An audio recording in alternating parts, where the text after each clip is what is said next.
Ciao ragazze e ragazzi, ad amici di Maria De Filippi succede proprio di tutto. Vediamo quanto accaduto durante la sfida a squadre.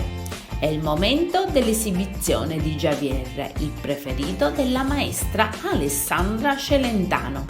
Javier balla sulle note di Al di là dell'amore insieme alla ballerina Valentina. La Celentano guarda il suo allievo estasiata e con molta ammirazione, mentre lui insieme alla ballerina si lascia trasportare dalla musica con movenze sensuali. Ma ecco che arriva il momento dove i due ballerini si trovano faccia a faccia e si lasciano trasportare dalla passione. Ecco che Javier bacia la sua partner.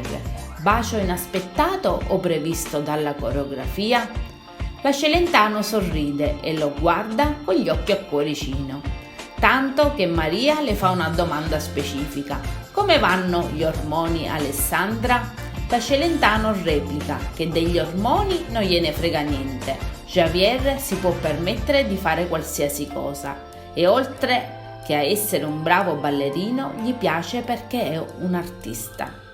E anche se non lo conosce di carattere gli sembra un po' mattarello, quella piccola follia che hanno un po' gli artisti.